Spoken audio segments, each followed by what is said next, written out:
Welcome to Hidden Treasures, where we tell stories of lost gold, lost mines, stories that I find interesting, and hopefully you do too. Normally on my stories we talk about, $5,000 of gold is lost here or 10,000 is stolen there. Sometimes we get up into the hundreds of thousands of dollars. This story is about $150 million that was buried in upstate New York. This is the story of Dutch Schultz.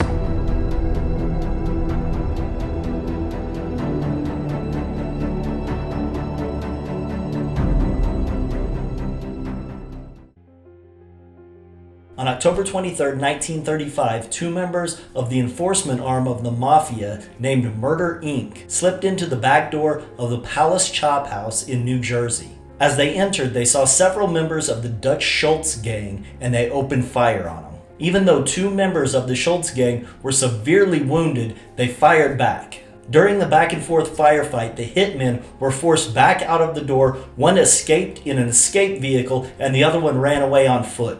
As the dust settled, Dutch Schultz, the mobster that the hitmen were after, stumbled out of the bathroom, walked over to his table, sat down holding his side, and asked for an ambulance. Schultz's bodyguard, which was one of the men that fired back and ran off the hitmen, got money from the bar and called an ambulance. In the ambulance on the way to the hospital, Dutch Schultz met an intern that was training to be an EMT. At this point, Schultz knew that he was going to die. He took $3,000 out of his wallet, he gave it to the EMT and told him to keep it where he was going. He wouldn't need it. This intern was so terrified that Schultz would wake up, recover, and want that money back that as soon as they got to the hospital, he turned the money in.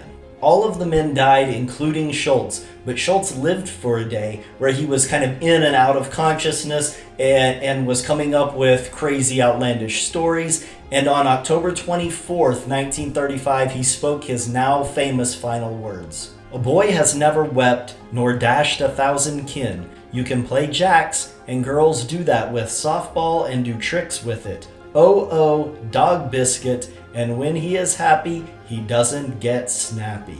So these last words are clearly the ramblings of a dying man, but before that, he did tell a very interesting story when he was coherent.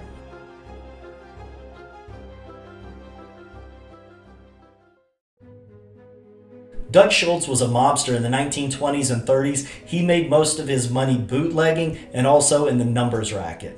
In the 1930s, after Prohibition, he got into racketeering and extorting restaurateurs in the local area that he had control of. The people in this area pretty much did whatever he said because he had a reputation, everybody knew it, and nobody wanted to be on the wrong side of Dutch Schultz. If you want to read the stories of Dutch Schultz, then there are links in the description where you can find those stories. I'm not going to tell them here. They are too graphic for my channel, but if you want to read them, there's links down below. Go ahead and take a look. All you really need to know is that he was a cold-blooded murderer who didn't care about anything or anybody, and if you crossed him or just generally didn't do what he said, he would end your career, he would end your life, and he might even end your family's lives.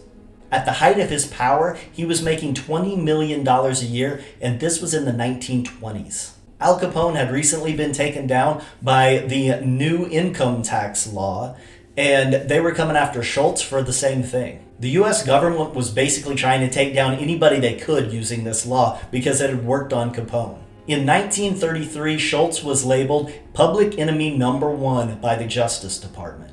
Everybody was looking for Schultz at this time, and this was a major burden on him, and in 1934 he turned himself in. And after a rigged trial where Schultz bought off the entire jury, he walked away scot-free. His luck ran out in October 1935 when the Crime Syndicate, which is an amalgamation of different crime organizations, gunned him down in that restaurant.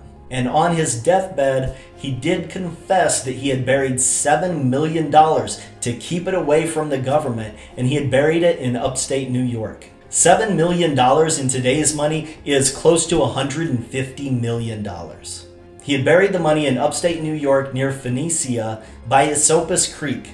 He buried the money next to a tree and then carved a giant X on the tree. The most interesting part of the story is that he wasn't alone. He had two witnesses. The bodyguard that was gunned down with him in the restaurant helped him, and so did a man named Marty Crompier. They both helped him plan this out. They put the money into a strong box, drove up there with him, dug out the hole, buried it, covered it up, and left with him. These men also couldn't keep their mouths shut. They told many people about this. So actually a lot of people knew that there was $7 million of Dutch Schultz's money buried somewhere in upstate New York.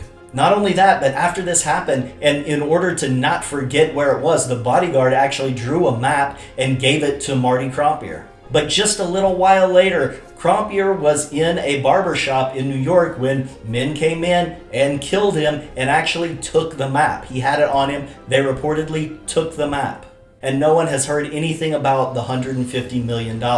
So, either these men that took this map drove up there, they found it, and they took it. They were most likely part of the Mafia and this organized crime, so it could have very easily just been distributed or gone to their boss or whomever, and it's gone now. Or they never found it, but it's never been reported that anyone has found this $150 million that could be buried in upstate New York.